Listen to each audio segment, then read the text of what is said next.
हाँ, good evening, good evening. बैठिए, बैठिए सभी।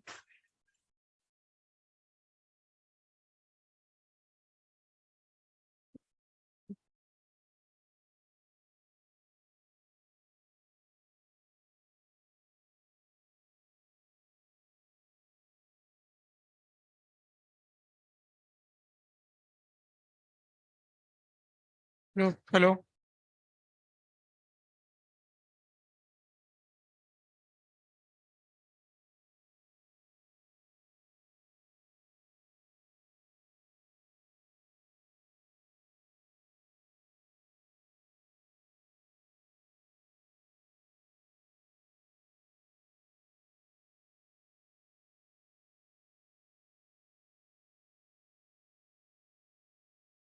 कैमरा सही करना हो।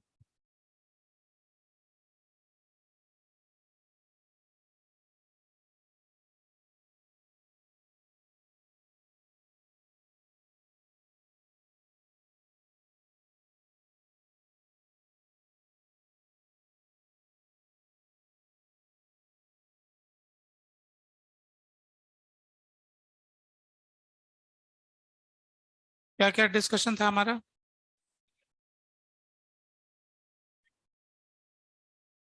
करंट का सेक्शन है, तो पहले करंट का सेक्शन ही डिस्कस कर देते हैं। खत्म। अब डीपीपी रह गया एक।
डीपीपी नंबर 32 है।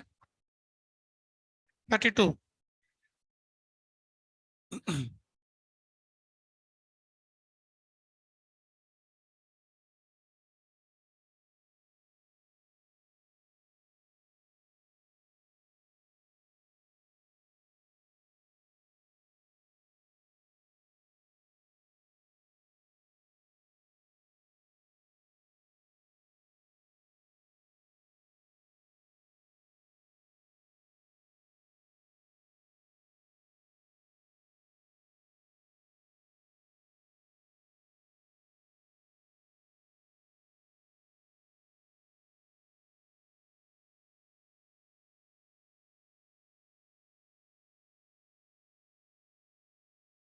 तो ये आंसर हो गए।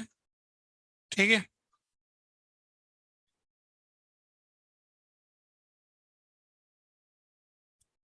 तो अब इनमें से कोई क्वेश्चन पूछना है। तीसरा क्वेश्चन।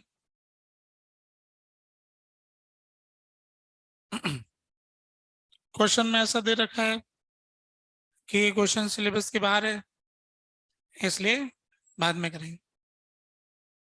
थर्ड क्वेश्चन अभी हीट ट्रांसफर पढ़ेंगे करंट के बाद, उसके बाद हो जाएगा। ठीक है। तीसरा क्वेश्चन हीट ट्रांसफर से जुड़ा हुआ है। और कोई क्वेश्चन? Eighth number. एट्थ। चलो एट देखते हैं।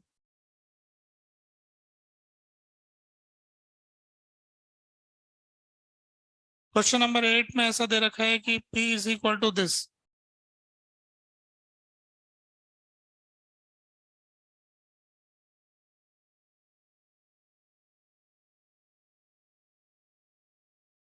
देखो किसी भी ऑपरेशन को करने के लिए उसके लिए उसके यूनिट सेम होनी चाहिए, है ना।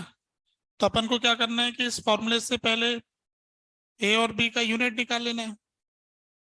ए का तो टाइम का स्क्वायर टी स्क्वायर हो गया। अब बी का यूनिट निकालेंगे तो ये पी तो प्रेशर है, तो फिर यहाँ से बी को इस तरफ ले जाकर के ऊपर तो टी स्क्वायर हो गया, नीचे मीटर हो गया, नीचे प्रेशर हो गया, तो बी का यूनिट आ जाएगा। ठीक है, तो हमारे पास ये हो गया P is equal to a minus T square is equal to b x. अब जैसे ऑपरेशन देखना है अपन को पहले वाला, तो पहले वाला है A into P is equal to 2 bx। तो अब 2 bx का जो bx की जो वैल्यू है, देखो bx तो इस तरह से लिख सकते हैं A minus T square upon P. अब 2 bx की वैल्यू ए इंटू पी कैसे हो सकती है? ज्यादा अच्छा है कि इसको यूनिट उसी में कर लो, आप बी निकाल लो। तो A minus T square upon X B, तो नहीं ऊपर तो हो गया टी स्क्वायर टाइम का स्क्वायर, नीचे हो गया मीटर लेंथ। अब प्रेशर का लिखना है तो फोर्स पर नेट एरिया, तो M L to the power -1 T to the power -2, तो ये हो गया टी की पावर 4, एल कैंसिल हो गया अपॉन एम।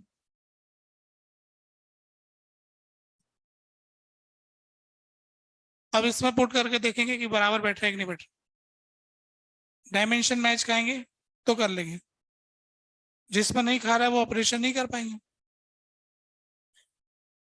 ठीक है, ऐसा देख सकते हैं ना। सी ऑप्शन कैसे होगा? 3a upon B T square दिया हुआ, 3a upon B T square. अब इसमें तो क्या दिक्कत है? इसमें तो कुछ ऑपरेशन करना ही नहीं है, गुणा भाग जोड़ भाग, इसमें गुणा भाग करने में क्या दिक्कत है? किसी क्वांटिटी किसी से डिवाइड करेंगे, नई क्वांटिटी आ जाएगी, उसमें कोई समस्या ही नहीं है। पावर की डायमेंशन 0 होनी चाहिए, तो वो देख लो, A upon T square dimensionless है, तो डायमेंशन लेस से डायमेंशन लेस ही घटेगा, तो वो भी ठीक है। तो पावर का कोई डायमेंशन नहीं होना चाहिए, इस हिसाब से चेक करते हैं। ऐड होने वालों का डायमेंशन सेम होना चाहिए, इस हिसाब से चेक करते हैं। मल्टीप्लाई करने में कोई दिक्कत नहीं है, डिवाइड करने में कोई दिक्कत नहीं। ठीक है,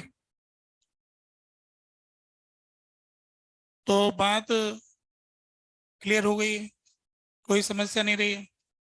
ठीक है, आगे बढ़ना है फिर। ये लो,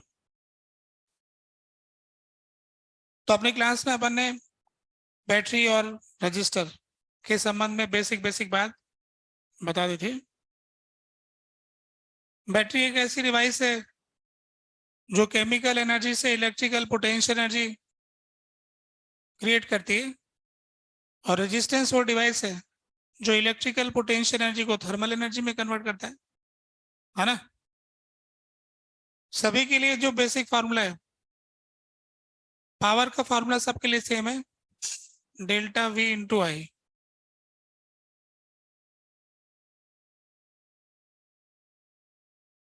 फॉर ऑल, किसी भी इंस्ट्रूमेंट के द्वारा, चाहे वो कुछ भी हो, टीवी पंखा कूलर कंप्यूटर एसी, है ना, कुछ भी हो, सबके लिए डेल्टा वी इंटू आई से हम टोटल कितना पावर कंज्यूम होता है ये निकाल सकते हैं। और पावर के फॉर्मूले में V final minus V initial into I multiply करने से हमें ये पता लगता है कि फ्लोइंग चार्ज की पोटेंशियल एनर्जी में कितना चेंज आ रहा है। है ना, rate of change of electrical potential energy of flowing charge, ये जो फॉर्मूला हमें बताते हैं। अब ये जब रजिस्टर की बारी आती है तो उस केस में जिधर से करंट एंटर करता है उसको अपन प्लस बोलते हैं, जिधर से एग्जिट करता है उसको अपन माइनस बोलते हैं। प्लस बोले तो हाई पोटेंशियल, प्लस का मतलब हाई, माइनस बोले तो लो। यानी जब किसी रेजिस्टेंस से हम गुजरते हैं तो हमारा पोटेंशियल घट जाता है। तो ये मान लो कि 10 वोल्ट है, तो रेजिस्टेंस से गुजरने के बाद कुछ और वोल्ट आ जाएगा, मान लो 6 वोल्ट। ये है डेल्टा वी। तो डेल्टा वी जो है ड्रॉप को बताता है। इसलिए हम क्या करते हैं कि जब इस वाले पॉइंट का पोटेंशियल वी ए बोलते हैं और इस वाले पॉइंट का पोटेंशियल जब वी बी बोलते हैं, तो जब हम इस साइड से उस साइड जाते हैं तो अब ये तो ऐसे नंबर्स की टर्म से बोला है। ये 4 कैसे आ गया, मान लो कि इसकी वैल्यू 2 है और इसकी वैल्यू 2 है ना। तो 2 गुणा 2 4 हो गया, तो 4 घट गया, तो डेल्टा वी की वैल्यू 4 हो गई। तो यहां से उस तरफ जाएंगे तो यहाँ का जो भी वोल्टेज होगा उससे 4 कम होगा यहाँ का वोल्टेज। अगर यहाँ का 10 है तो यहाँ का 10 माइनस 4, ऐसे करके लिखते हैं। जो लिखने का तरीका ये है कि आप जब इस साइड से उस साइड जाएंगे तो ऐसा लिखेंगे जैसे इस पॉइंट का पोटेंशियल है वी ए, वी ए लिख लिया। फिर इसमें जो बाद वाला साइन है ना माइनस, वो यहाँ लगाएंगे, माइनस आई आर, रेजिस्टेंस के across potential difference I R होता है, is equal to V B, उस तरफ का पोटेंशियल आ जाएगा। अब अगर वी ए की वैल्यू 10 है, आई आर की वैल्यू 4 है, तो वी बी की वैल्यू 6 आ गई।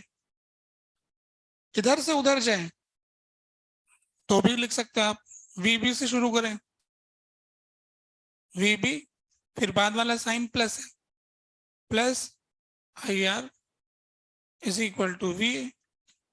सीढ़ियों में ऊपर चढ़ेंगे तो 4 जोड़ना पड़ेगा, नीचे उतरेंगे तो 4 घटाना पड़ेगा, है ना, हाइट का मामला है। तो जो बाद वाला साइन होता है वो इक्वेशन में आता है, और हमें पहले ही सर्किट में ये प्लस माइनस लगा लेना चाहिए क्योंकि ये चैप्टर प्लस माइनस का है ना। चैप्टर के रूल में कुछ ज्यादा दम नहीं है, अभी बस खत्म होने वाले हैं। एक ही रूल है, डेल्टा वी बराबर आई आर। इलेक्ट्रोस्टैटिक्स जैसा नहीं है कि फार्मूले से भरा पड़ा हो, है ना। पर इलेक्ट्रोस्टैटिक्स चैप्टर इजी पड़ता है, फार्मूला जिसको याद है उसके लिए। दिमाग नहीं लगाना है, फार्मूले लगाना है ना। शेल वाले फार्मूले, है ना, स्पेसिफिक होते हैं। प्लेट वाले फार्मूले, शेल वाले फार्मूले, से 2-3 कैटेगरी, सिलेंडर वाले फार्मूले, वायर वाले फार्मूले, ये 2-3 कैटेगरी टाइप के सवाल। एलिमेंट मानना, इंटीग्रेट करना, 2-4 चीज जानना, गॉस लॉ लगा लेना, कंडक्टर की स्टेटमेंट जानना, डाइपोल के फार्मूले जानना, खत्म चैप्टर, है ना। बस लोग याद ही नहीं करते, जिस दिन तक एग्जाम नहीं आता तब तक होते रहते हैं। अच्छा देखो, जिस विद्यार्थी ने पहले दिन ही याद कर ली तो उसको ना हर एग्जाम में प्रॉफिट होता है। फिर वो काउंट करता है, देखो ये तो बढ़िया अच्छा नंबर आ रहा है, फिर वो और अच्छे से याद करता है, रिवाइज करके जाता है, फिर वो और अच्छे से याद करता है, ऐसे। और जो पहले से ही छोड़ के आता है, अरे याद नहीं था इसलिए गड़बड़ हो गया, हर बार ही रोता रहता है, माइनस माइनस लास्ट तक रोएगा, है ना, फिर भी याद नहीं करेगा। ये तो है, देख रखा है, मतलब स्टूडेंट्स का जो नेचर है। इस चैप्टर में है ना वैसी बातें हैं। अच्छा, इलेक्ट्रोस्टैटिक्स का घाटा कोई ज्यादा कहीं मिलने वाला नहीं, इलेक्ट्रोस्टैटिक्स में ही मिलेगा, थोड़ा सा ग्रेविटेशन में मिल जाएगा, है ना। पर ये करंट इलेक्ट्रिसिटी का घाटा जो होगा ना, अगले चैप्टर में तो मिलेगा ही पक्का। करंट इलेक्ट्रिसिटी फेल होते ही अगला चैप्टर गड़बड़ हो जाएगा। फिर कई जगह जहां भी सर्किट आएगा फिर डर लगने लग जाएगा, फिर 12th क्लास से डर लगने लग जाएगा। है तो एक ही नियम, डेल्टा वी बराबर आई आर, पर ये प्रॉपर प्लस माइनस नहीं लिख पाने से, जैसे जिसका न्यूटन्स लॉ नहीं आता ना 11वीं में, उनसे पूछो जिन्होंने न्यूटन्स लॉ पहले सही से नहीं किया तो उन्हें कितनी तकलीफ आई आगे। आगे circular motion, work for energy, आगे हर चैप्टर में गड़बड़ हो रही थी, फिर उन्होंने न्यूटन्स लॉ जब क्लियर किया तब उनका साइज थोड़ा सही से हो गया होगा, है ना। ऐसी सी बात यहाँ पर भी। तो इसलिए ध्यानपूर्वक इस चीज को देखो। अच्छा है बहुत इजी, फॉर्मूले याद करने के लिए कुछ है ही नहीं, बस एक रेजिस्टेंस की इतनी सी बात बताइए कि जिधर करंट जाएगा एंट्री पॉइंट पे प्लस लगाना, एग्जिट पे माइनस लगाना। इस साइड से उस साइड कैसे जाते हैं, इक्वेशन कैसे लिखते हैं, ये सामने लिख के दिखाया है। इस पॉइंट का पोटेंशियल वी ए, यहां से प्लस से माइनस आ रहे हैं मतलब कम हो गया, हाई से लो हो गया, कम हो गया इसलिए घटा रहे हैं, यहाँ के साइन के हिसाब से माइनस। आई आर, इसके क्रॉस कितना ड्रॉप होता है, I R equal to V B. जब हम इधर से इधर जाएंगे तो माइनस से प्लस हो रहे हैं, ज्यादा हो गया, बढ़ गया बाद वाला साइन प्लस का, तो V B plus I R equal to V A. ठीक है, ये रेजिस्टेंस के बारे में बात हो गई। तो जो पावर का फॉर्मूला है वो तो डेल्टा वी इंटू आई है, और रेजिस्टेंस के केस में डेल्टा वी को अपन ऐसा लिख लेते हैं आई आर के बराबर। अब इसमें प्लस माइनस खुद से लगा लेते हैं दिमाग लगा के, डिफरेंस तो आई आर है।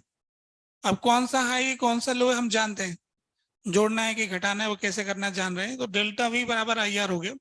तो पावर का फार्मूला जो रेजिस्टेंस के लिए हो जाता है उसके तीन फार्मूले बन जाते हैं, delta we into I, delta V का स्क्वायर अपॉन आर, और आई स्क्वायर आर। तो पावर के हमारे पास तीन फार्मूले हो गए। डेल्टा वी इंटू आई तो सर्वमान्य फार्मूला है, मतलब सबके लिए, हर वस्तु के लिए लगेगा वो। Potential difference into current, power, किस चीज का पावर, तो ये बता दिया अपन ने कि rate of change of electrical potential energy of flowing charge, ये उसको बताता है। जो भी एलिमेंट आता है उसको अलग अलग फॉर्मेट में कंज्यूम करता है, कोई गर्म हो रहा है, कोई साउंड पैदा कर रहा है ना, कोई काइनेटिक एनर्जी पैदा कर रहा है जैसे पंखा घूम रहा है, तो वो एनर्जी किस फॉर्मेट में जा रही है उसके हिसाब से वो खर्चा होता जाएगा। अगर मैं आपसे पूछूं कि पावर जो है, पावर कंज्यूम्ड बाय रजिस्टर, क्या रेजिस्टेंस के डायरेक्टली प्रोपोर्शनल होगी, कि इनवर्सली प्रोपोर्शनल होगी, कि रेजिस्टेंस से इंडिपेंडेंट होगी। पावर कंज्यूम्ड बाय रेजिस्टेंस, एक रेजिस्टेंस का जो पावर कंज्यूम्ड है वो रेजिस्टेंस के डायरेक्टली प्रोपोर्शनल होगा, इनवर्सली प्रोपोर्शनल होगा, या रेजिस्टेंस से इंडिपेंडेंट होगा।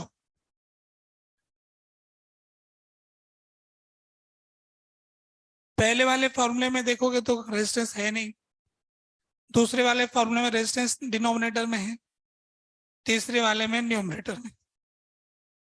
तो अब सही क्या है,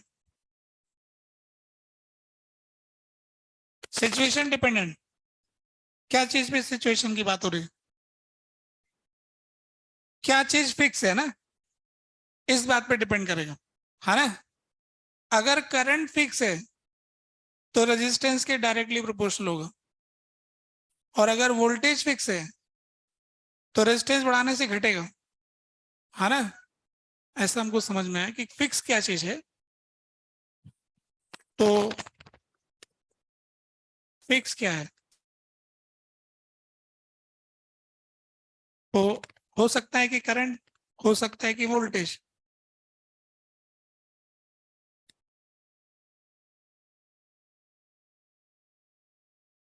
तो अब हमारे घरों में तो वोल्टेज फिक्स है, ठीक है, घर की सप्लाई में वोल्टेज फिक्स कर रखा है। तो जो हमारा घर का सप्लाई का सिस्टम रहता है उसमें, मान लीजिए घर है,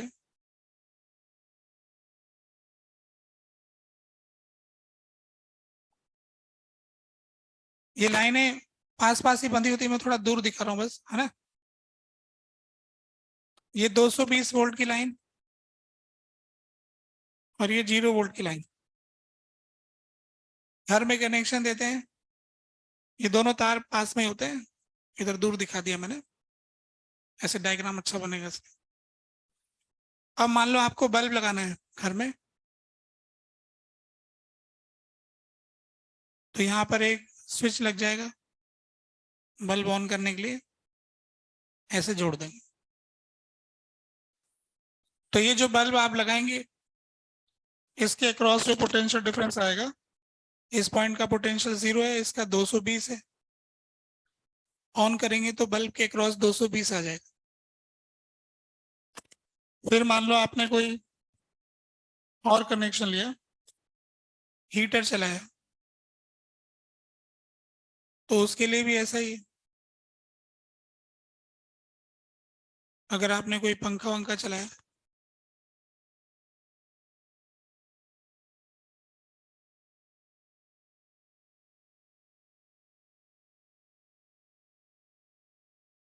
तो सभी के अक्रॉस 220 ही रहता है।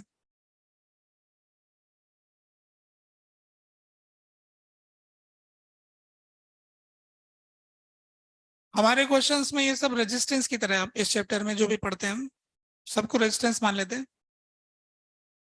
तो उसके हिसाब से सॉल्व करते हैं। ठीक है,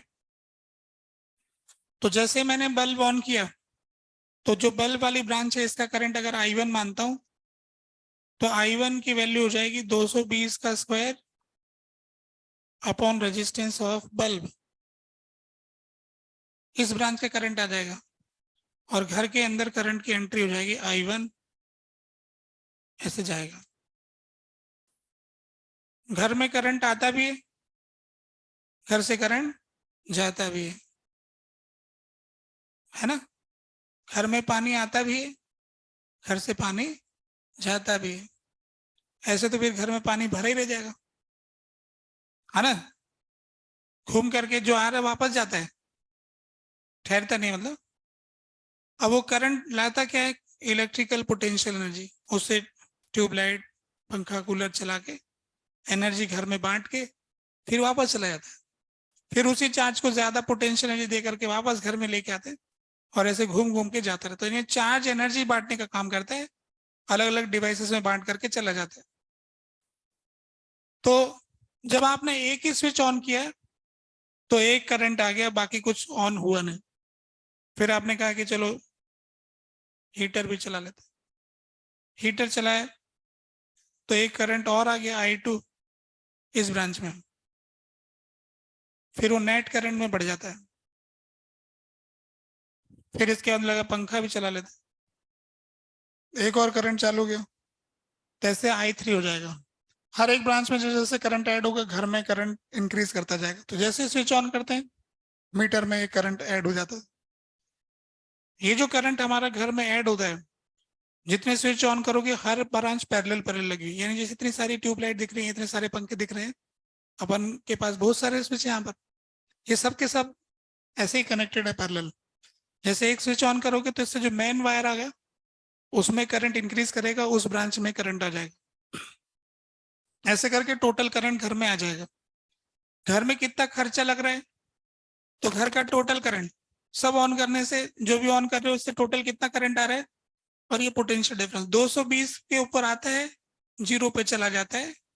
तो कितना पावर घर में कंज्यूम हो गया, तो 220 इंटू घर में आने वाला टोटल करंट। जैसे मान लो ये तीनों चालू कर दिए तो आई हो गया। तो घर में कितनी पावर कंज्यूम हो रही है वो ये आ गया। ठीक है, पावर के बारे में अपने एक यूनिट बना रखा है, 1 यूनिट 1 किलोवाट आवर। 1 यूनिट का मतलब हो गया 1 इंटू 10⁻³ जूल पर सेकेंड इंटू 3600 सेकेंड,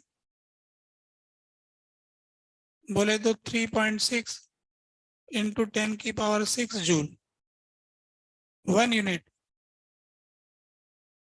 तो एक यूनिट जिसको अपन बिजली की यूनिट कहते हैं, इतने यूनिट का बिजली लग गया आपका, वो यूनिट एनर्जी की यूनिट है। एक यूनिट अगर आप घर में खर्चा करते हो बिजली, तो वो है 3.6 इंटू 10⁶ जूल। ठीक है, अगर इतना जूल खर्च करोगे तो बिजली का एक यूनिट लग जाएगा। अब एक यूनिट जो है उसका गवर्नमेंट पैसा लेती है, अपन ₹9 मान लेते हैं,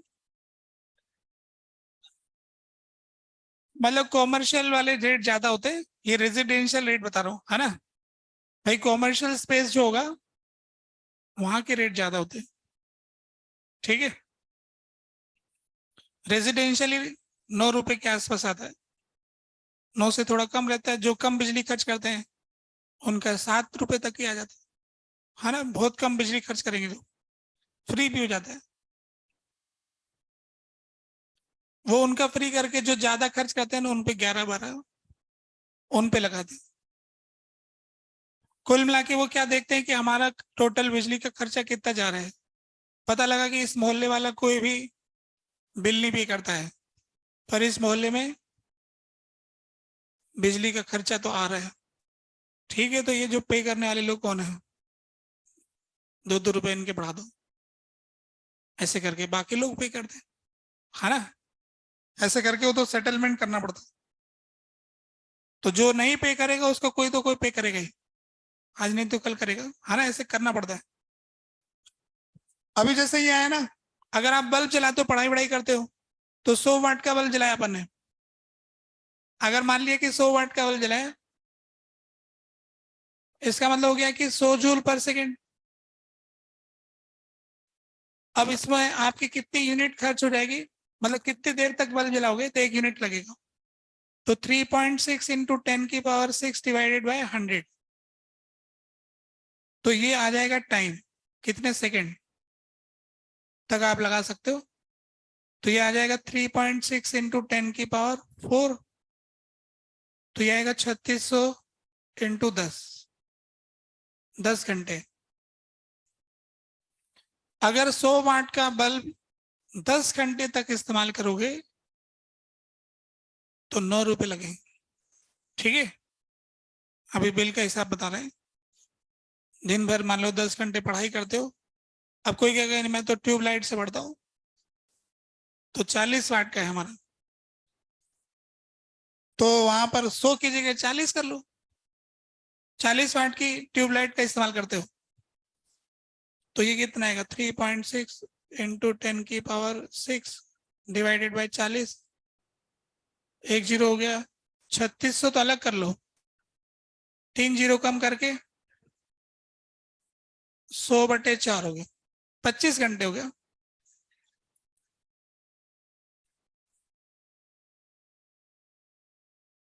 ट्यूबलाइट से अगर पढ़ते हो, 40 वाट की ट्यूबलाइट है, तो 25 घंटे में ₹9 लगे। अगर 10 लग रहे हैं तो 10 मान लेते, है ना। तो अगर 25 घंटा मतलब रोज 8, 8×3 = 24, है ना। 8 घंटा रोज की पढ़ाई, तो 3 दिन में आपके ₹10 लग रहे हैं पढ़ाई करने के। पढ़ाई ना करो तो कुछ नहीं लगेंगे, है ना। आपके जेब में रुपए बच जाएंगे, ₹10 बचा लिया आपने। अर्जित क्या किया ये मालूम नहीं, है ना। ऐसे फिर पंखा चाहिए, पंखे का भी पावर आएगा, तो ऐसे सबका पावर का हिसाब लगा सकते हो, अपना खुद ही हिसाब लगा सकते हो कि मैं कितना खर्चा कर रहा हूँ, मेरा बिल कितना आना चाहिए, ठीक है। अब देखो बल्ब के बारे में ऐसे सभी में आ जाएगा। I2 = 220 का square upon resistance of heater.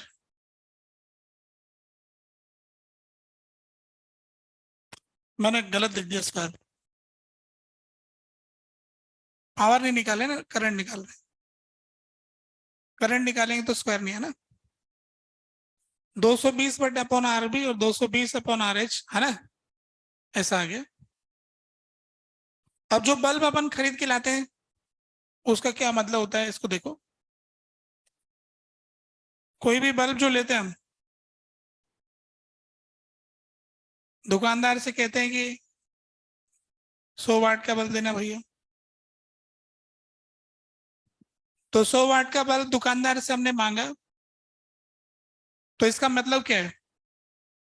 इसका मतलब ये है कि आप अगर इसको घर पे 220 वोल्ट की सप्लाई पे लगाओगे,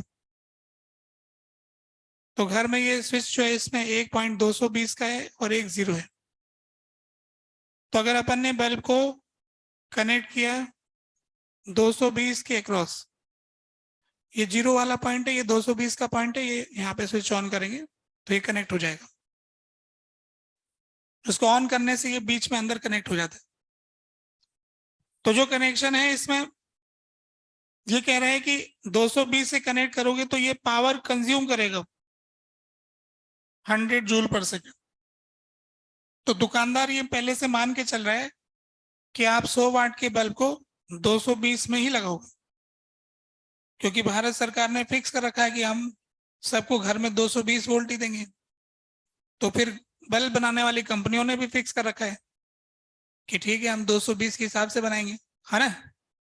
भारत के अलावा जैसे अमेरिका में देखोगे तो अमेरिका में 110 वोल्ट दे रखा है ना। भारत में 220 है तो अमेरिका में 110 दे रखा है। ऐसे अलग अलग सरकार कुछ भी डिसाइड कर सकती।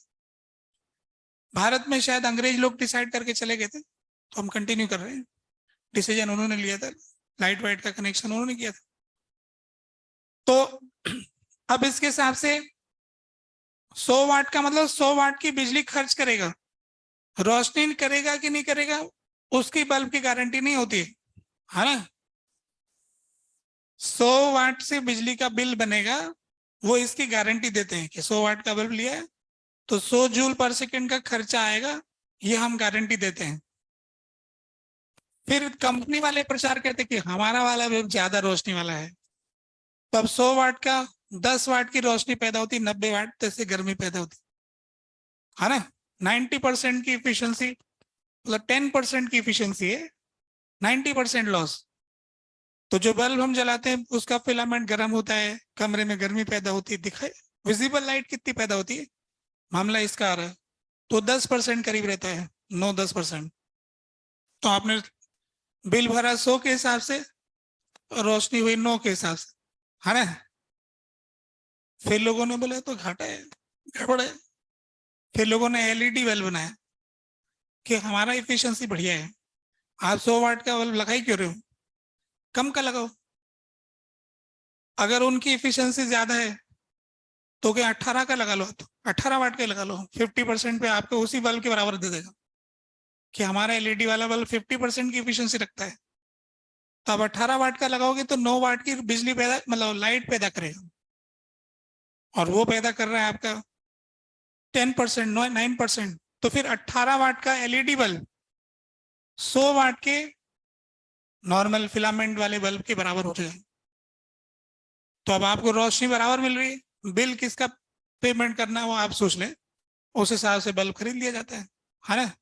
तो लोगों ने देखा कि एलईडी से मामला फर्क पड़ रहा है, तो फिर अब ये फिलामेंट वाले बल्ब खत्म से हो गए, कंपनियां बंद होने लग गई कि अब सिर्फ एलईडी मिलता है, वैसा वाला बल्ब कोई बेच नहीं रहा है, कोई खरीद नहीं रहा है। अब बल्ब के रेजिस्टेंस के बारे में बात करते। तो पावर किसी बल्ब का हो गया फिक्स, तो डेल्टा वी का स्क्वायर बाय आर। तो R is equal to delta V का square by P. Delta V तो फिक्स है 220,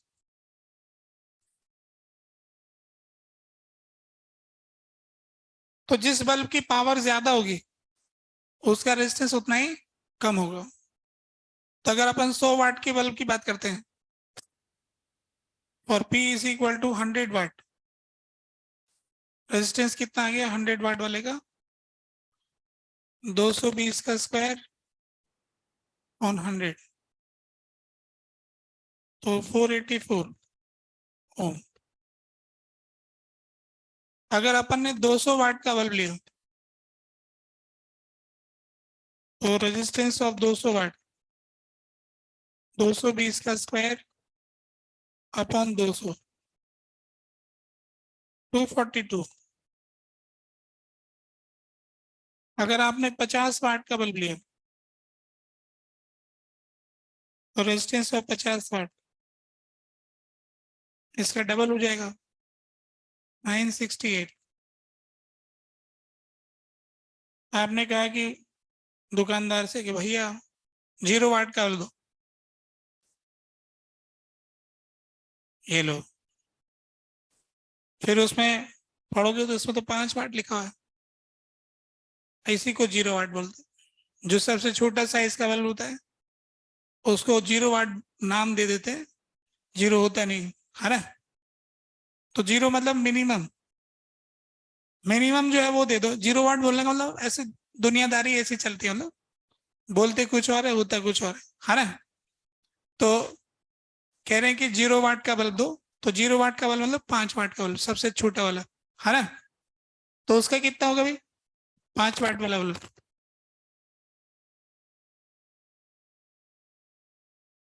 9680 हो।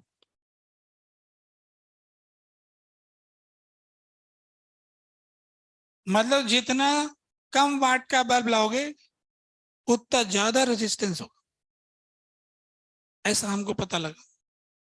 जितना ज्यादा वाट का बल्ब लाओगे उतना कम रेजिस्टेंस होगा। तो रेजिस्टेंस जो है घर में आने वाले बल्ब का इस तरह से वेरी करता है। 200 वाट के बल्ब का रेजिस्टेंस सबसे कम और 5 वाट के बल्ब का सबसे ज्यादा है।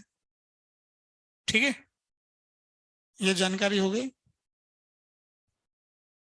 अब इसके आगे बढ़ता हूँ, है ना। रेजिस्टेंस के संबंध में ये कुछ कहना चाहता हूँ।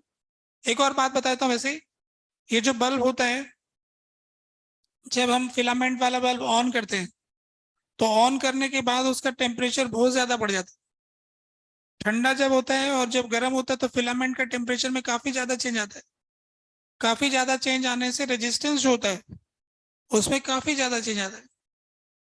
मतलब रेजिस्टेंस 100% बढ़ गया, डबल ही हो गया, ऐसा हो जाता है। नहीं, बुझे हुए बल्ब का रेजिस्टेंस कुछ और होता है और चालू बल्ब का रेजिस्टेंस कुछ और होता है। तो बल्ब को जैसे चालू किया तो रेजिस्टेंस चेंज हो जाता है, और बल्ब को बंद किया तो रेजिस्टेंस कुछ और हो जाता है। ठीक है। अब इसमें बैटरी के बारे में थोड़ी सी बात और बताता हूँ वापस।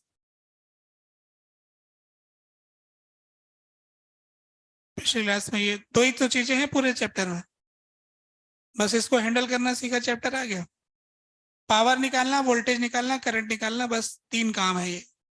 और प्लस माइनस साइन का ध्यान रखना है, आंसर है उसका क्या मतलब है ये पता होना चाहिए। ये जो बैटरी है इसके ई और आर तो लिख ही दिया है। अब प्लस माइनस साइन की बात करते हैं। अगर किसी बैटरी में करंट ऐसे जा रहा है, बैटरी का जो छोटा डंडा दिखा रखा है वो माइनस होता है, बड़ा डंडा प्लस का होता है। यानी इधर हाई पोटेंशियल, इधर लो पोटेंशियल। ऐसा इसलिए होता है क्योंकि एक्चुअल में इस बैटरी के अंदर क्या है, इस बैटरी के अंदर एक प्लस की प्लेट है, एक माइनस की प्लेट है, और उसके अंदर इलेक्ट्रिक फील्ड यूं है। बैटरी में एक इलेक्ट्रिक फील्ड पहले से मौजूद रहता है, रेजिस्टेंस में होता नहीं है, उसको किसी और से लेके आना पड़ता है। तो इसलिए उसमें इलेक्ट्रिक फील्ड के अपोजिट जाएंगे तो हाई पोटेंशियल होगा। इसलिए हाई वाले को प्लस से दिखाया, लो वाले को माइनस से दिखाया। अब जब करंट यूं जाएगा तो ये प्लस, ये माइनस। अब अगर मैं इस वाले पॉइंट के पोटेंशियल को VA लिखता हूं और इस वाले पॉइंट के पोटेंशियल को VB लिखता हूं और इसमें करंट I मानता हूं, तो ये हो गया डिस्चार्जिंग ऑफ बैटरी। यानी बैटरी का इस्तेमाल हो रहा है, बैटरी खर्च हो रही है, किसी को सर्किट में एनर्जी सप्लाई कर रही है। तो अब यहां से बढ़ेंगे आगे, तो इस वाले पॉइंट का पोटेंशियल लिखा है VB, फिर ये प्लस है ये माइनस है, तो बाद वाला साइन माइनस IR, फिर माइनस और plus, plus E is equal to V। तो यहां से VA minus VB, E minus IR। तो जब बैटरी डिस्चार्ज होती है तो उसके cross potential difference E minus IR होता है। ठीक है, ऐसा हम समझते हैं। बैटरी को जब हम चार्ज करते हैं तो इसका उल्टा होगा, करंट का डायरेक्शन।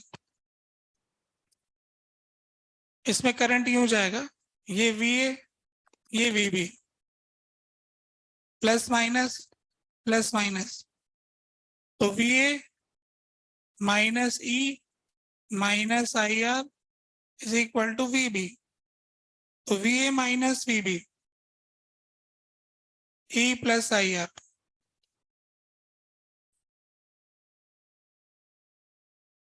तो जब बैटरी को चार्ज किया जाता है तो उसके क्रॉस पोटेंशियल डिफरेंस उसके ईएमएफ से भी ज्यादा होता है। 6 वोल्ट की बैटरी को चार्ज करने के लिए 6 से ज्यादा वोल्टेज लगाना होगा, तब वो बैटरी चार्ज होगी। और जब डिस्चार्ज करेंगे 6 वोल्ट की बैटरी से जब करंट लेना चाहोगे तो इसके क्रॉस वोल्टेज 6 से भी कम आएगा। जब वोल्टेज लेने जाओगे तो 6 से कम आएगा, है ना। और जब उसे चार्ज करोगे तो ज्यादा आएगा, ठीक है ना। तो इस तरह से ये इसका हिसाब हो गया। पावर का जो फॉर्मूला है वो तो यहाँ पर डेल्टा वी इंटू आई है, यहाँ पर भी वही है।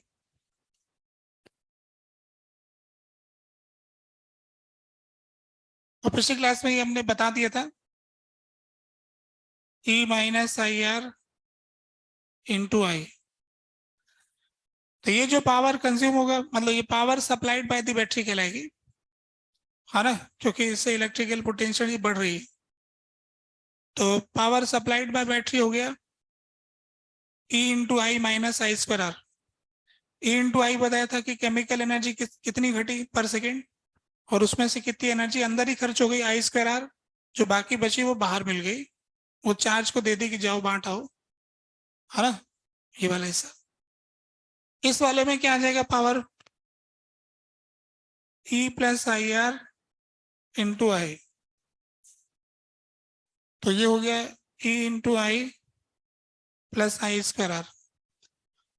तो बैटरी की जब केमिकल एनर्जी बढ़ाओगे तो बैटरी के गर्म होने का खर्चा भी देना पड़ेगा। तो चार्ज करते वक्त बैटरी गर्म होगी, उसमें भी बिजली खर्च होगी, एनर्जी खर्च होगी, आई स्क्वायर आर। तो टोटल एनर्जी जितनी खर्च करोगे उससे कम एनर्जी केमिकल की बढ़ेगी। ऐसा समझ में आ रहा है, ठीक है। तो ये बेसिक बेसिक दोनों की बात होगी, बैटरी के बारे में और रेजिस्टेंस के बारे में, ठीक है। ये तो बता ही दिया था पिछले क्लास में, बस ये तो ऐसे ही बार प्लस माइनस रिवाइज कर लें, क्योंकि मेन बात है ये जो हमने बताई है। अब इसमें आता है किरचॉफ के नियम।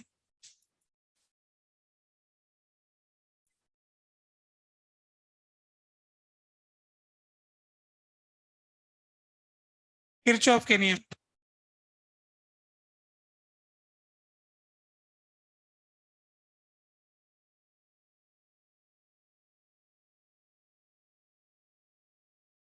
पहला नियम,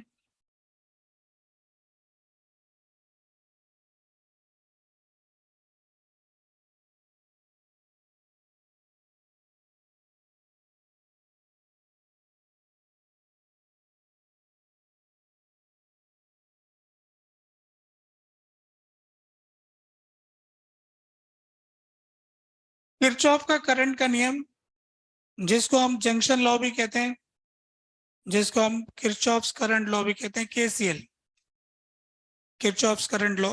तो केसीएल ये किस बात पर बेस्ड है,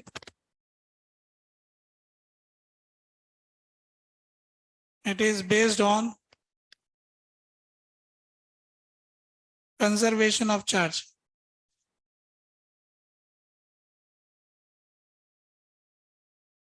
And on fact that charge is not accumulated at any point.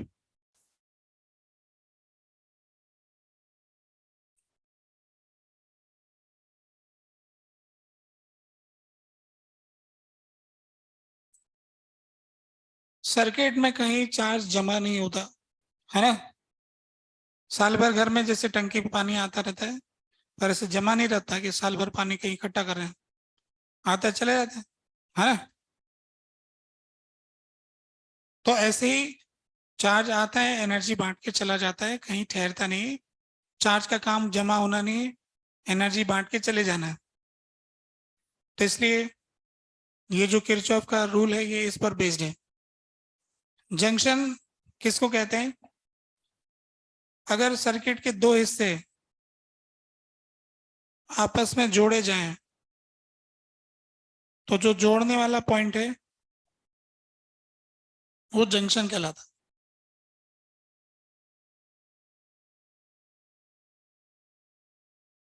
तो रूल ये कहता है कि इस जंक्शन पे जितना करंट इधर से आया है उतना ही करंट आगे जाएगा, जंक्शन पे ठहरेगा नहीं। अब ये तो कोई लोग जंक्शन मानते नहीं, ऐसे ऐसे तो तार ही रास्ता ही नहीं, कहाँ जाएगा, सीधा निकल जाएगा। बाय डेफिनेशन जंक्शन दो चीजों को जोड़ने वाले पॉइंट को जंक्शन कहते हैं। तो इसको हम बेसिकली मानते नहीं, तीन आते हैं ना तब हम उसको जंक्शन की तरह ट्रीट करते हैं। तो अगर मान लो कि तीन रेजिस्टेंस है ये,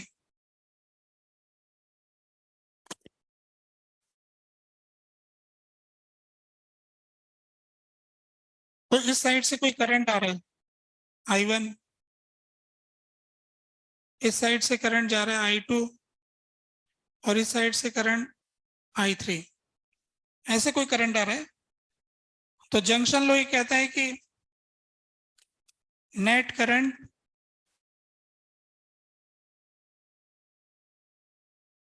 incoming is equal to net current outgoing.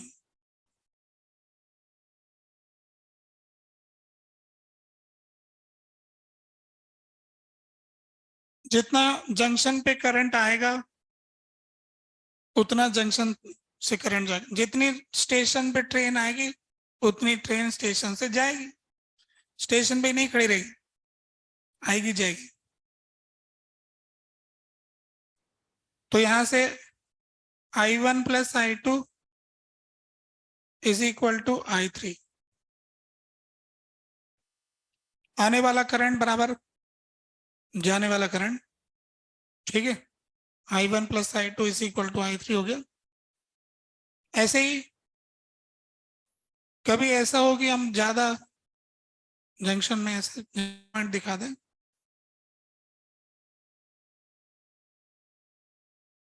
और सबका ही करंट इधर ही दिखा दें, I1, I2, I3, I4, I5,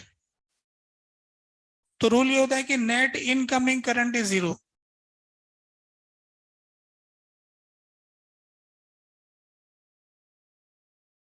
जो आएगा सो जाएगा, है ना, तो कोई ठहर नहीं पाएगा। तो ये जो करंट आ रहा है उसने जाना है तो टोटल आने वाला जीरो ही होगा। यानी ये डायग्राम में कुछ उल्टा दिखा रखा गया है, कोई तो माइनस होगा इनमें से, इनकी वैल्यू। तो इसकी इक्वेशन ये बनेगी I1 plus I2 plus I3 plus I4 plus I5 equal to zero. ठीक है,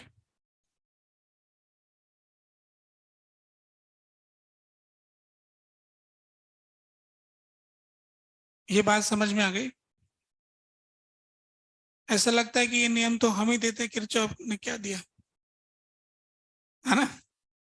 पर ये किरचॉफ ने तब दिया जब लोगों को इलेक्ट्रॉन वगैरह कुछ अता पता ही नहीं था, बहुत पुरानी बात है ये। तो उस जमाने में बोल पाना मुश्किल था ये, अभी हम बोल रहे हैं तो अलग बात है, बहुत सारी जनरेशन पहले की बात है ये। तो उतने टाइम में,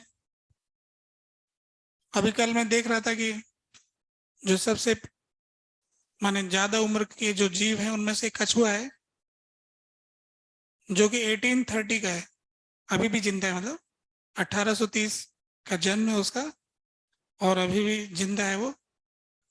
तो उस कछुए के हाथ लगा के बहुत सारे वैज्ञानिक जा सकते हैं, मिल मिल के कि भाई आगे लोग आए बोल देना कुछ, है ना। तो अब 2030 में 200 साल का हो जाएगा, है ना, 190 क्रॉस कर लिए।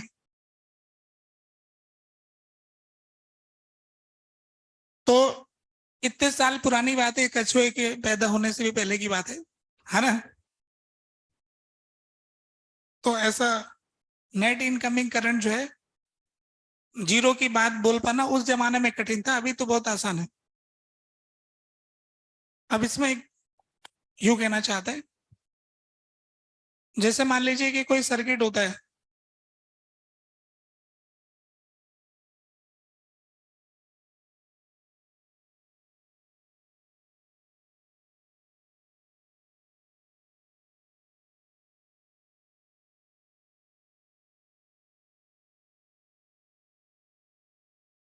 जैसे मान लो कि ये कोई सर्किट हमने दिखाया है, तो रूल क्या कहता है, एक ब्रांच में एक ही करंट होगा।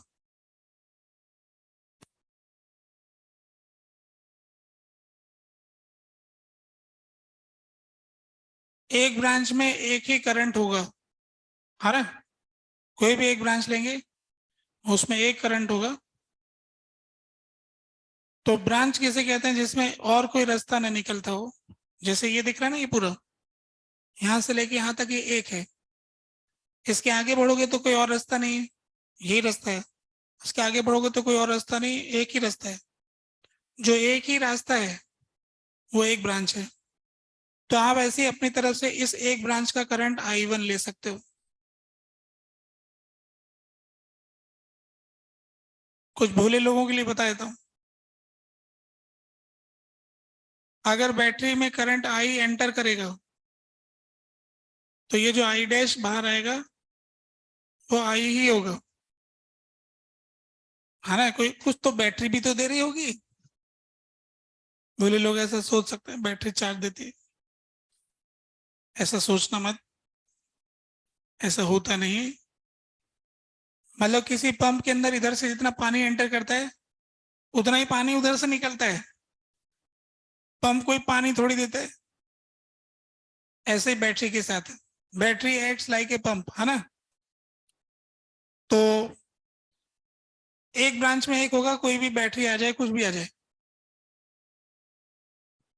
कुछ भोले लोग यूं सोचते होंगे कि इसमें करंट I आए फिर I डैश, कि I डैश जो है वो लेस देन I होगा, ऐसा सोचते होंगे कि कुछ रेजिस्टेंस में से गुजरे, थोड़ा धीमे तो हो गए होंगे, थोड़ा ड्रिप वेलोसिटी कम हो गया होगा, फिर I is equal to NEVD, फिर तो कम हो जाना चाहिए। ऐसा मत सोचना, ठीक है। किसी भी पाइप के अंदर कितना भी ऐसा अड़चन डाल दो, इधर से जितना पानी एंटर करेगा ना, उतना ही उधर निकलेगा, क्योंकि अंदर जाने की जगह नहीं है। एक पाइप अपन ने भर दिया, बीच में पानी को रोकने के लिए कुछ चीजें अड़ाने के लिए लगा दी, और पानी जितना एंटर करेगा उतना एग्जिट करना पड़ेगा, क्योंकि जगह नहीं है।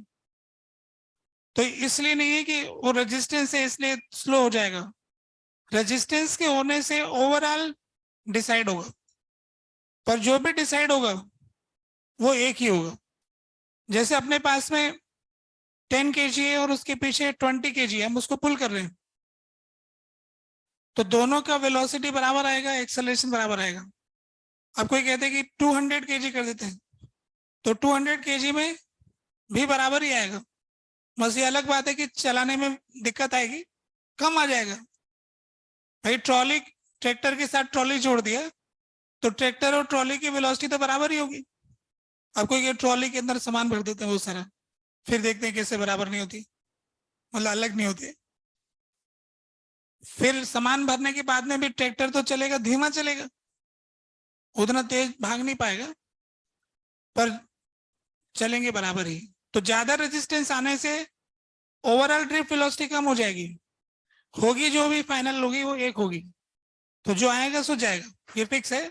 ना बैटरी बढ़ाएगी ना रेजिस्टेंस घटाएगा, ये बात क्लियर हो जानी चाहिए, इसलिए लिखा है एक ब्रांच में एक ही करंट होगा, चाहे रास्ते में कोई भी आ जाए। तो इसका I1 हो गया, ये दूसरी ब्रांच है, इसका I2 हो गया, ये तीसरी ब्रांच है, इसका I3 हो गया, ये चौथी ब्रांच है, इसका I4 हो गया, ये पांचवी ब्रांच है, इसका I5 हो गया। कुल इस सर्किट में 5 ब्रांच है, जितनी ब्रांच उतने करंट। एक ब्रांच में एक करंट, जितनी ब्रांच उतने करंट, ठीक है कि नहीं। 5 ही ब्रांच है, 5 करंट ले ली। एक ब्रांच में एक करंट, जितनी ब्रांच उतने करंट।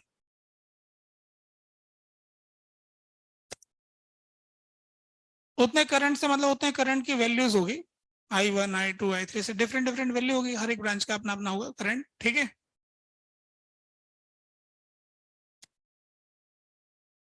अब जो जंक्शन लो होता है ना, जंक्शन कितने हैं इसमें बताओ, कितने जंक्शन है?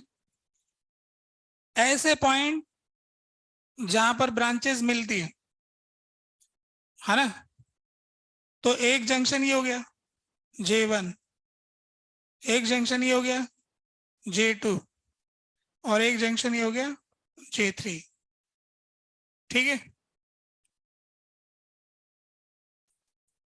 जितने जंक्शन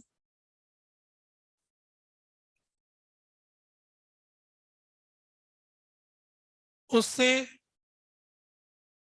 एक कम इक्वेशन,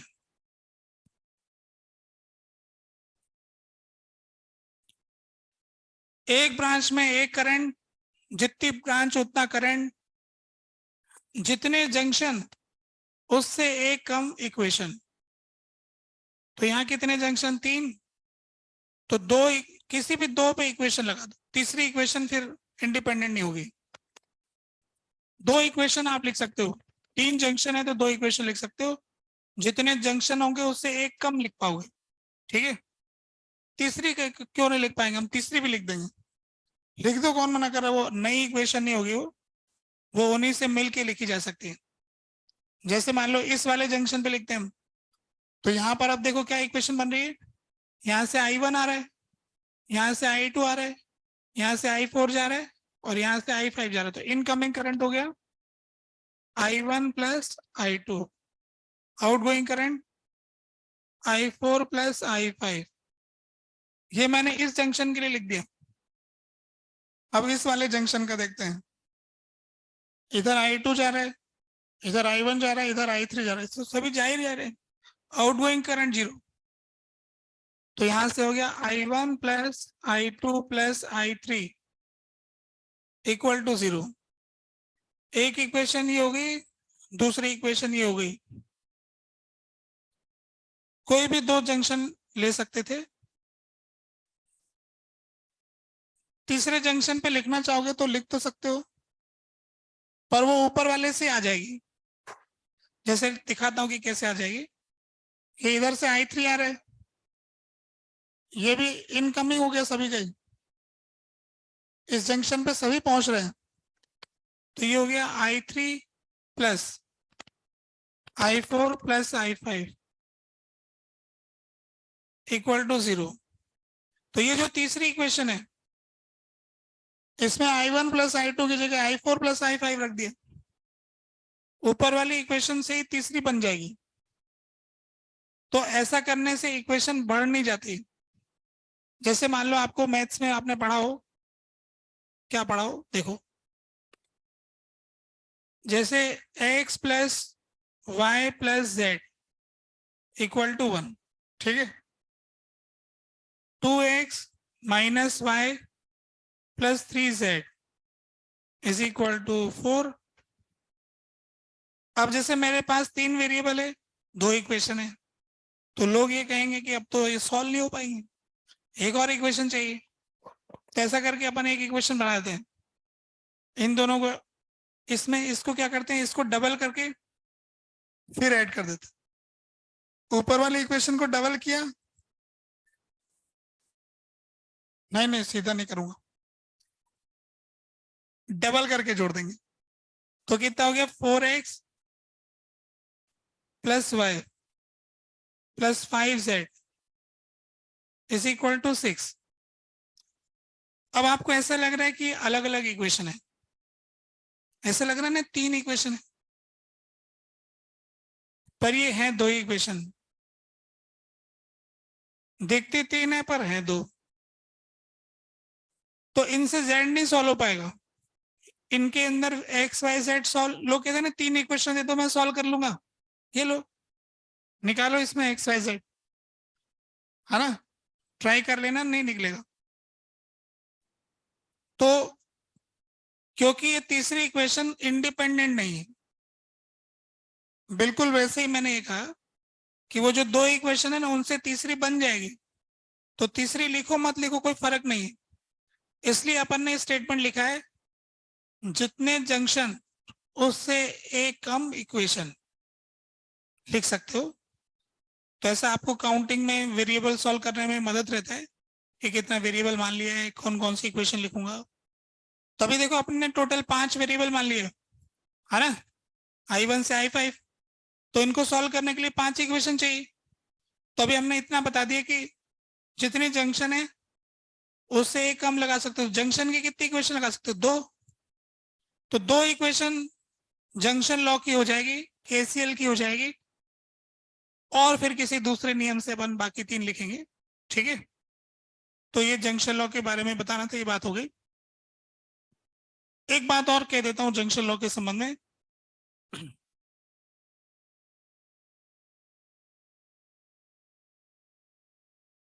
जैसे मान लीजिए कि ये कोई रेजिस्टेंस है,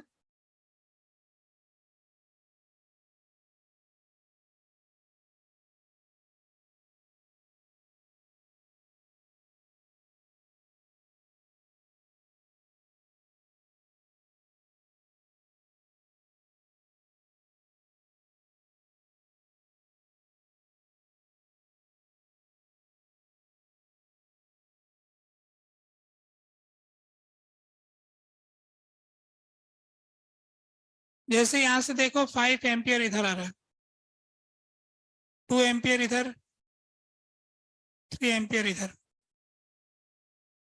1 एम्पियर इधर, 1 एम्पियर इधर,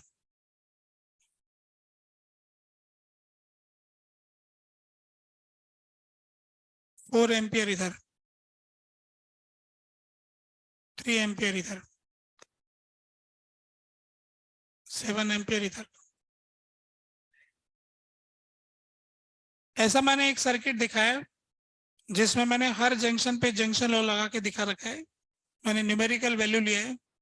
ठीक है, 5 एम्पियर इधर है, 2 इधर चला गया, 3 इधर चला गया, 2 इधर आया, उसमें से 1 इधर चला गया, 1 इधर चला गया, फिर 1 इधर से आया, 3 इधर से आया, 4 इधर चला गया, 3 और 4 मिला के 7 उधर चला गया। ऐसे करके हमने लगाया, हर जंक्शन पे मैंने जंक्शन लॉ लगा के दिखाया। अब जो मैं कहना चाहता हूँ बात यह है कि आप अपनी तरफ से कोई भी लूप बना लें ऐसे। जैसे मान लो मैंने ये बनाया, इस ग्रीन बाउंड्री के अंदर चार्ज जमा नहीं होगा, तो इस बाउंड्री को क्रॉस करने वाला टोटल करंट का सम भी 0 होगा। सिर्फ एक पॉइंट नहीं, एक बाउंड्री में भी ऐसा रूल लगा सकता हूं। तो अब मैं देख रहा हूं कि यहाँ पर एक पॉइंट ही आ रहा है, यहाँ पर एक पॉइंट ही आ रहा है, यहाँ पर एक पॉइंट ही आ रहा है, यहाँ 4 पॉइंट पे कटिंग हो रही है। तो मैं ये देख रहा हूँ कि यहाँ पर एंट्री हो रही है 5 एम्पियर की, और यहाँ पर एंट्री हो रही है 3 एम्पियर की। 5 इधर से एंटर कर रहा है, 3 इधर से एंटर कर रहा है, तो 7 इधर से बाहर जा रहा है, 1 इधर से बाहर जा रहा है, 8 आ रहा है तो 8 जा रहा है। तो ये जंक्शन लॉ सिर्फ एक जंक्शन पे नहीं लगता है, ऐसे पूरा अपनी मर्जी से कोई भी हिस्सा ऐसे ड्रॉ कर दो, जो भी डायग्राम बनाओगे उस डायग्राम के अंदर चार्ज जमा नहीं होगा, आने वाला करंट जाने वाले करंट के बराबर होगा, ऐसा पक्का है। तो आप इस डायग्राम में देख रहे हैं कि 5 + 3 बराबर 7 + 1 है कि नहीं? 5 + 3 7 + 1 के बराबर होता है, वो हो रहा है। तो जंक्शन लॉ सिर्फ एक पॉइंट के लिए नहीं, ऐसे बड़े हिस्से के लिए भी लगा सकते हो। इस बाउंड्री को आप है ना छोटा करके देख लो, यहां से कट करके देख लो, ऐसे कुछ भी कट करके किसी को भी लेकर देख लो, हर बार रूल लगेगा ये। मतलब आप अपनी मर्जी से कैसे भी बाउंड्री बनाओ, जहां जहां कटिंग होगी उस बाउंड्री के अंदर एंटर करने वाला टोटल करंट बाहर जाने वाले करंट के बराबर होगा ही होगा। ठीक है, पहला नियम हो गया। दूसरे नियम की तरफ बढ़ना चाहते हैं, जंक्शन लॉ कंप्लीट है। दूसरे नियम को हम कह रहे हैं वोल्टेज लॉ।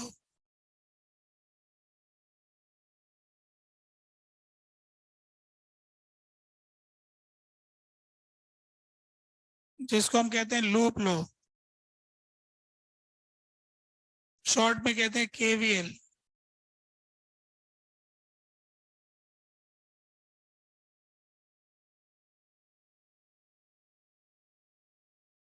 केसीएल और केवीएल।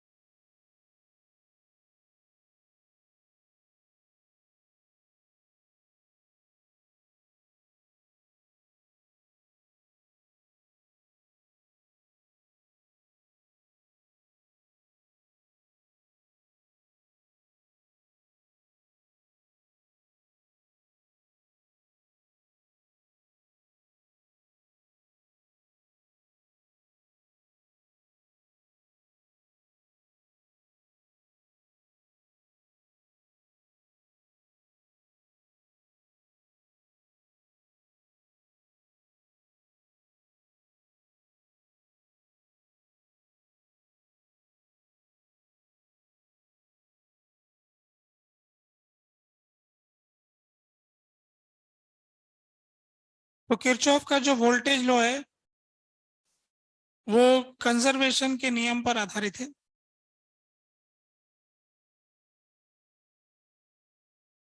ये जो इलेक्ट्रिक फील्ड होता है ये कंजर्वेटिव नेचर का होता है, इसमें घूम फिर के वहीं आएंगे, तो इलेक्ट्रिक पोटेंशियल में कोई चेंज नहीं होगा और क्लोज लूप में टोटल वर्क डन 0 होगा।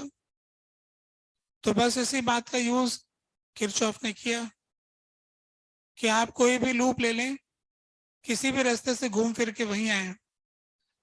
जैसे हम बिल्डिंग पर खड़े हैं तो अपना एक हाइट है, अब हम उस बिल्डिंग के उस पॉइंट से नीचे, लिफ्ट से नीचे उतर के सीढ़ियों से चढ़ के वापस आ जाए तो हाइट तो वही रहेगी। एक लूप कंप्लीट करना है, रास्ता कुछ भी चुने, किधर से भी जाए, इस बिल्डिंग से दूसरी बिल्डिंग में कूद जाए, फिर नीचे उतर के आए, वापस बिल्डिंग पे आ जाए, तो आप जितना नीचे गए वापस उतना ऊपर आएंगे आएंगे, लेवल बराबर ही होगा, वापस वही लेवल आ जाएगा।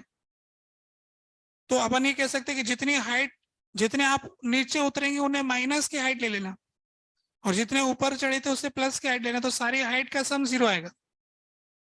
अगर 20 मीटर ऊंची बिल्डिंग पर खड़े हैं, लिफ्ट से नीचे गए 10 मीटर, फिर सीढ़ियों से ऊपर आए, मतलब फिर सीढ़ियों से 10 गए, है ना, पहले लिफ्ट टोटल 20 था ना, ऐसे नीचे तक गए, तो पहले लिफ्ट से 10 चले गए, फिर सीढ़ियों से 10 चले गए, फिर लिफ्ट से 20 आ गए, तो आप देखेंगे -10 +20, टोटल हाइट का सम 0 होगा। वैसे ही यहाँ पर पोटेंशियल, वोल्टेज का मतलब होता है पोटेंशियल डिफरेंस, तो पोटेंशियल डिफरेंस के बारे में स्टेटमेंट दिया है, तो मैं एक लूप बना के दिखाता हूँ क्या है ये स्टेटमेंट। जैसे मान लीजिए ये सर्किट है कोई, इस सर्किट में आने वाले एलिमेंट्स हैं,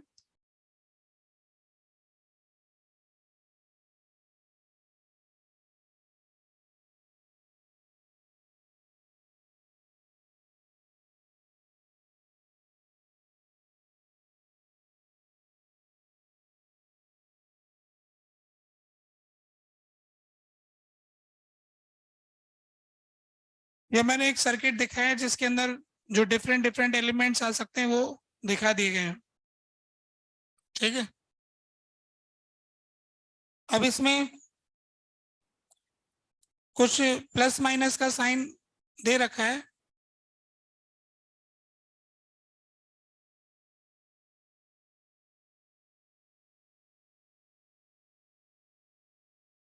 ऐसा हमको दे रखा है। ये वोल्टेज V1 इसके अंदर ही लिख दे, V1 V2 V3 V4 V5 V6 V7। तो सर्किट का जो हर एक एलिमेंट होता है उसके क्रॉस कुछ न कुछ पोटेंशियल डिफरेंस आता है, इस पोटेंशियल डिफरेंस को ही वोल्टेज कहते हैं। तो ये वोल्टेज हमने दिखा रखा है डायग्राम में, V1 V2 V3, जो कि उस एलिमेंट के क्रॉस आने वाला पोटेंशियल डिफरेंस है। प्लस माइनस साइन से ये दिखा रखा है कि प्लस किधर है, हाई कौन सा है, लो कौन सा है, वो हम जानते हैं कि बैटरी में कैसे लगाते हैं, रेजिस्टेंस में कैसे लगाते हैं, वैसे लगा लेंगे, सर्किट जैसा होगा। अभी इसमें ये जो किरचॉफ का नियम है वो आया कैसे देखते हैं। तो अपन ने ये वाला पॉइंट लिया यहाँ पे, इस पॉइंट का पोटेंशियल हम x मानते हैं, इस पॉइंट का पोटेंशियल x माना, तो यहां से शुरू करता हूं x। अब यहां से उधर जाऊंगा तो ये माइनस है, ये प्लस है, मतलब बढ़ गया। कितना बढ़ गया, v1, तो प्लस v1। फिर इसके बाद माइनस प्लस, तो इसका मतलब v2 बढ़ गया, plus v2 plus v3 plus v4, बढ़ करके वही हो गया, क्योंकि वही आ गए। अब इसका मतलब जरूर कोई उल्टा दिखा रखा है, इनमें से ना प्रॉपर साइन नहीं है, मतलब हमने कुछ उल्टा मान रखा होगा डायग्राम में। तो अपने आप इक्वेशन हैंडल करेगी कि कौन सा प्लस आएगा माइनस आएगा, सॉल्व करने से माइनस आंसर आ जाएगा। तो अब इस एक्स को काट देंगे दोनों तरफ से, तो अपने पास इक्वेशन में सम आ गया v1 plus v2 plus v3 plus v4 equal to 0।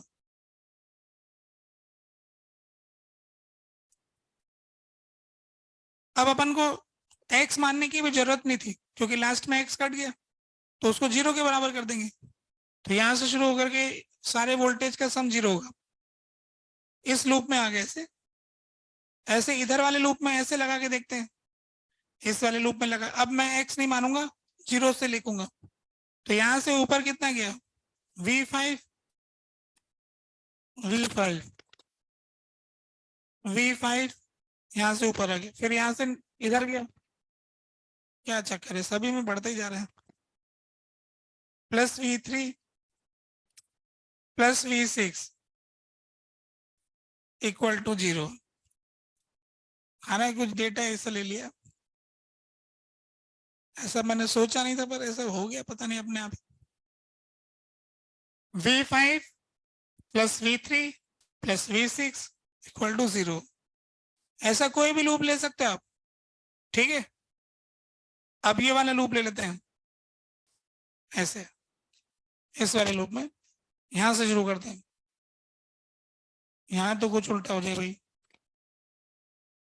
v7 plus का हुआ ना, अब की बार माइनस हो गई, माइनस v4, तो मैं लिखूंगा प्लस माइनस v4, फिर प्लस v6 इक्वल टू 0। जो किरचॉफ का स्टेटमेंट है वो ये है, जो अब अपन ने लिख तो दिया, यूज तो कर ही लिया। स्टेटमेंट क्या है,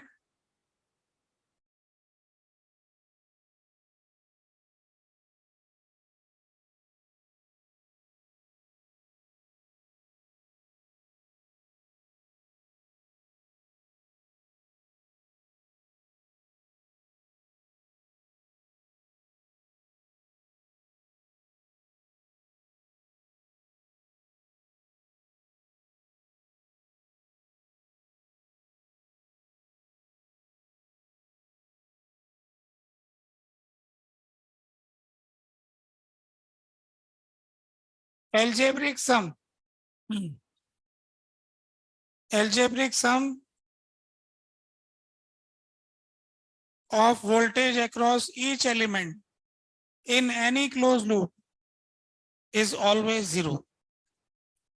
किसी भी क्लोज लूप में सभी एलिमेंट के क्रॉस आने वाले वोल्टेज का सीधा सम, प्लस माइनस वाला सम है ना, माइनस वाले को माइनस के साथ जो ऐड करना है, प्लस वाले को प्लस वाले के साथ ऐड करना, और इसको जोड़ेंगे ना, 0 आएगा, हर लूप में आएगा, ठीक है।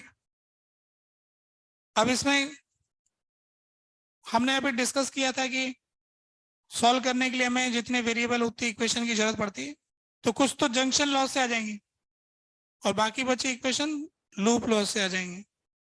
लूप तो बहुत सारे बना सकते हो, पर इक्वेशन लिमिटेड ही बनेगी। कैसे पता लगेगा कि इक्वेशन नई इक्वेशन है, तो जैसे जैसे एक एक एलिमेंट ऐड होता जाएगा वो नई इक्वेशन होगी। जैसे ये वाला लूप मैंने लिखा ना, इस वाले लूप के अंदर ये तीनों रेजिस्टेंस ये तीनों एलिमेंट शामिल नहीं है, तो ये एक अलग एक इक्वेशन तो अलग होगी, ये तो उसमें है ही नहीं। जब ये दूसरी लिखने जाऊंगा तो ये दो अलग रह गए जो इसमें थे ही नहीं, तो ये एक इंडिपेंडेंट इक्वेशन होगी। अब तीसरी इक्वेशन में इसको लूंगा तो ये इंडिपेंडेंट हो गई। अब मैंने क्या कर लिया, सारे एलिमेंट को ले लिए। अब तीन से ज्यादा नहीं लिख पाऊंगा। अब अगर मैं कोई कहे कि ऐसा वाला लूप ले लेते यूं, यहां से यूं जाएंगे, यहां से घूम जाएंगे, तो अब मैं जो लिखने जा रहा हूं वो दिखने में तो अलग दिखेगी, पर वो होगी इंडिपेंडेंट इक्वेशन नहीं। ठीक है, तो ऐसा लूप बनाओ कि सब कवर हो जाए। जब तक सब कवर होंगे उतनी ही इंडिपेंडेंट इक्वेशन बनेगी। तो अभी जैसे अपना पिछला एक डायग्राम था, इससे पीछे ये वाला था, तो इस वाले में अपन ने देखा था कि 5 वेरिएबल है, दो तो जंक्शन लो लग जाएंगे। अब 3 लूप लो चाहिए, तो अपन को दिख रहा है कि एक ही हो जाएगा, एक ही हो जाएगा और एक वो हो जाएगा। तो ऐसे करके 3 लूप लो की इक्वेशन, टोटल 5 इक्वेशन, पांचों से सॉल्व हो जाएगा, है ना। बस इतना सीधा ही मामला है किरचॉफ का। केसीएल लगाओ, केवीएल लगाओ, तो बेसिक किरचॉफ लॉ इसी पर बेस्ड है। ठीक है, मैं इसके आगे बढ़ना चाहता हूँ, आपने नोट कर लिया। अब मैं इस पर एक सवाल करा देता हूँ, कुछ कहना रह गया।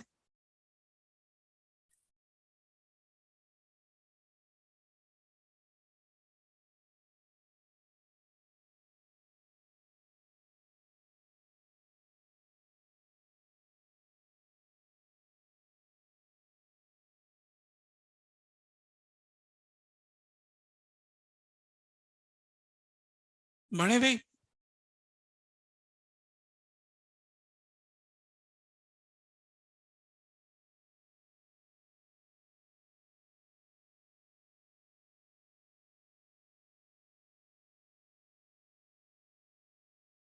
अब एक क्वेश्चन देखो,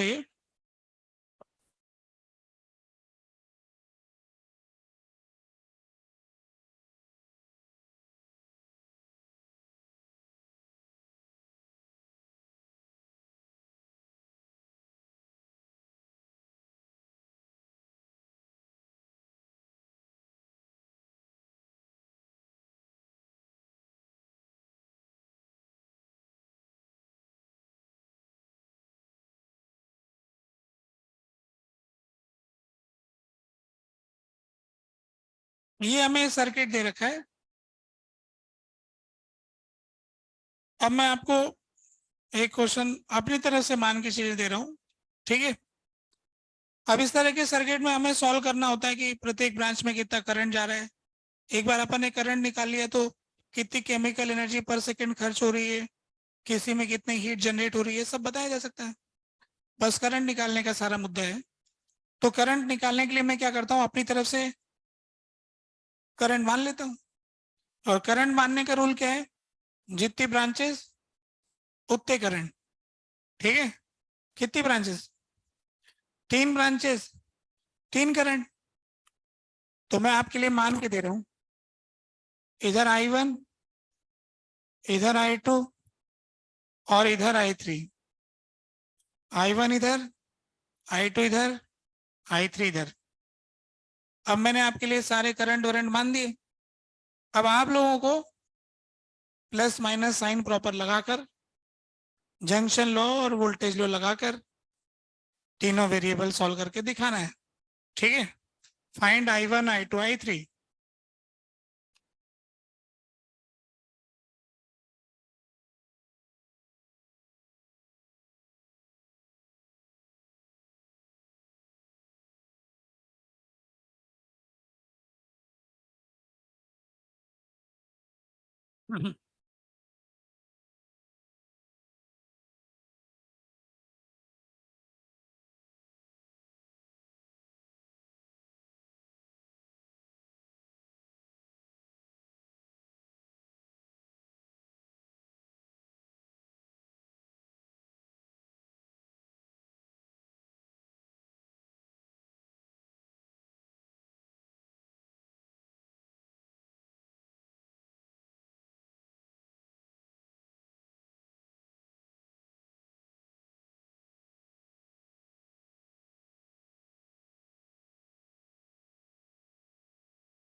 हो गया।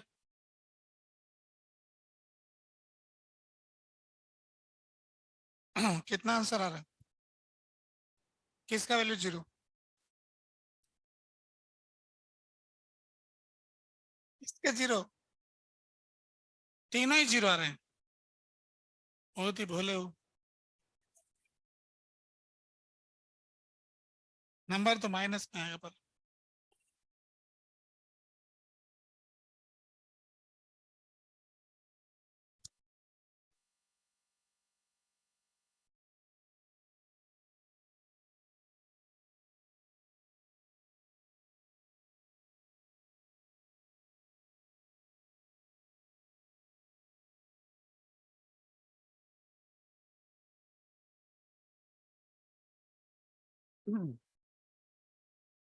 कुछ आए कि नहीं आए? सॉल्व किया ही नहीं होगा मुझे मालूम है। कुछ बोले लोग तो सॉल्व नहीं करते, कुछ गलत सॉल्व करके खुश होके बैठ रहते हैं। हाँ,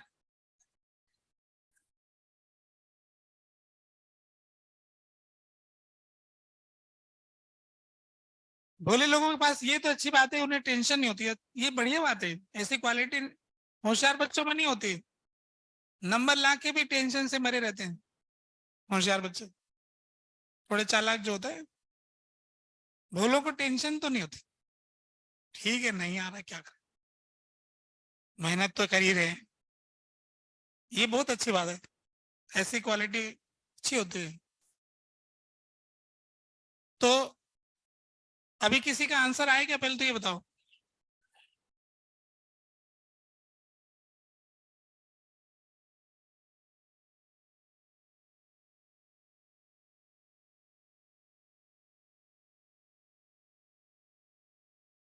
सबसे पहले तो जंक्शन लॉ लगाओ। कितने जंक्शन है भाई? कितने जंक्शन है? दो है तो एक इक्वेशन बनेगी, देखना। दो जबरदस्ती बनाओगे तो बन नहीं पाएगी, है ना। जितने जंक्शन होंगे उससे एक कम इक्वेशन बनेगी, और दो लूप लॉ की इक्वेशन बनेगी। तो टोटल 3 वेरिएबल 3 इक्वेशन। अब आपको लूप लॉ लगाने से पहले हर एक एलिमेंट के क्रॉस प्लस माइनस साइन पहले ड्रॉ करो प्रॉपरली, कि बैटरी में कैसे प्लस माइनस लगाते हैं, रेजिस्टेंस में कैसे प्लस माइनस लगाते हैं, किधर से करंट आ रहा है किधर जा रहा है।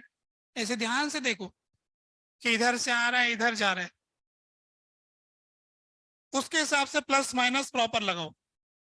फिर एक लूप चुन लो, उसमें नियम लगाओ। मतलब ये जो बात अभी सॉल्व कर रहे हो ना, ये चैप्टर की सबसे मेन बात है। और ये सिर्फ इस चैप्टर की बात नहीं, ये बहुत सारे सवाल को हल करने वाली बात है। जैसे न्यूटन्स लॉ है ना, बहुत सारे चैप्टर में काम आ रहा है। वैसे किरचॉफ के ये दो नियम सारे सर्किट के सवाल की जान है।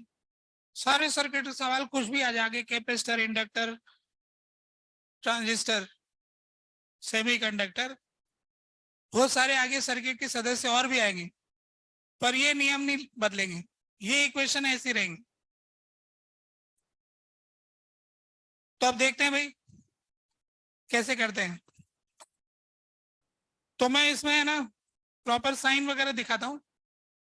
जैसे ही I1 करंट जा रहा है, इस बैटरी का तो माइनस प्लस पहले ही फिक्स होता है। इस रेजिस्टेंस में करंट I1 ऐसे जा रहा है, तो ये प्लस होगा ये माइनस होगा। इस रेजिस्टेंस में से यूं आया है, तो ये प्लस हो गया ये माइनस हो गया। इस बैटरी का प्लस माइनस तो पहले से फिक्स है, ये I2 यूं जा रहा है, तो ये प्लस हो गया ये माइनस हो गया। तो जहां पर भी रेजिस्टेंस में एंट्री करता है वहां प्लस होता है, जहां एग्जिट करता है वहां माइनस होता है। बैटरी का माइनस प्लस पहले से फिक्स होता है। अब आप लोगों ने पहला इक्वेशन तो लिख दिया था जंक्शन लॉ वाला, इसी जंक्शन पे लगा देते। इधर से I3 आ रहा है और इधर से जा रहा है, तो एक इक्वेशन हो गया I3 is equal to I1 plus I2, number 1 equation. फिर इसके बाद हम कोई एक लूप ले लेते हैं, ये वाला, ऐसे इस लूप में चक्कर काटेंगे। तो यहां से ऊपर बढ़ेगी, माइनस से प्लस हो रहा है तो 20 प्लस 20, फिर ये प्लस और ये माइनस, तो minus 2i1 minus 2i1 minus 1i3 equal to 0। तो यहां से कितना आ गया 20 is equal to 2i1 plus i3। ये हो गई equation number 2। 20 is equal to 2i1 plus i3, i3 is equal to i1 plus i2। अब एक और इक्वेशन लगा लेते हैं, इसमें ऐसे लगा लेते हैं, इसमें ऐसे लगाए तो इसमें ऐसे लगा लेते हैं, चाहो जैसे लगा लो, वैसे कोई फर्क नहीं पड़ेगा। अब यहां से लिख रहे हैं, ऐसे जा रहा हूं, तो ये -1i2 -1i2 plus 10 -1i3 equal to 0। तो 10 is equal to i2 plus i3। ये हो गई तीसरी इक्वेशन। i2 प्लस i3 जो है वो 10 है। तो अपन ऐसा करते हैं कि 3 में से 2 में से 3 को सब्ट्रैक्ट करते हैं। कोई फायदा होगा क्या? फायदा i3 तो चला जाएगा, i1 i2 में आ जाएगा। i3 की वैल्यू पुट कर देते, अच्छा लग रहा है, फिर i1 i2 में आ जाएंगे, फिर लास्ट में उसको सॉल्व कर लेंगे। कोई बात नहीं, कैसे भी करो, आपकी चॉइस है, तो इक्वेशन है। हाँ, नीचे वाले को 2 से मल्टीप्लाई कर दे।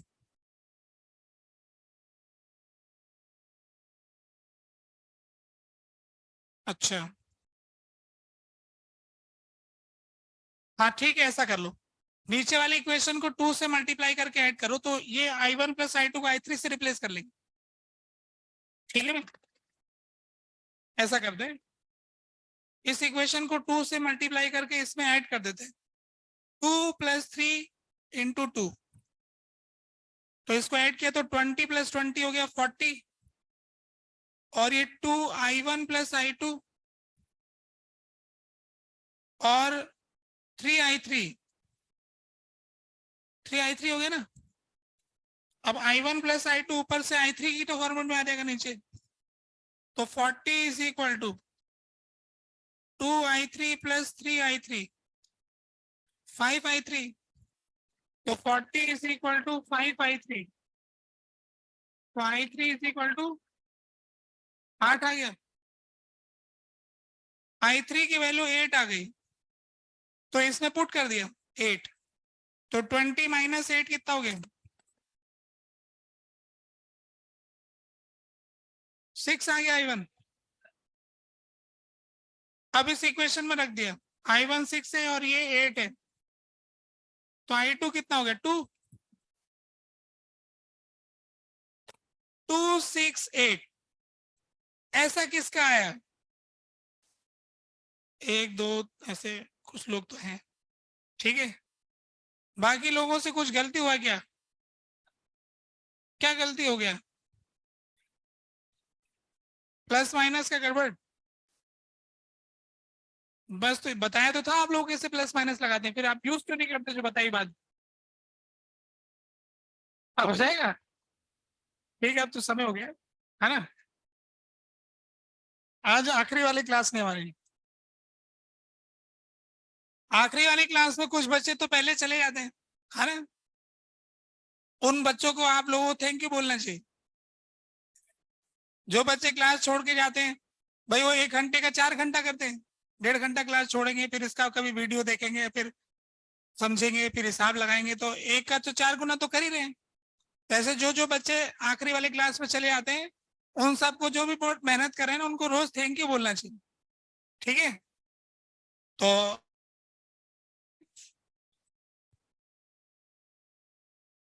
सेक्शन बी कर लेंगे, एक डीपीपी कर लेंगे, ठीक है।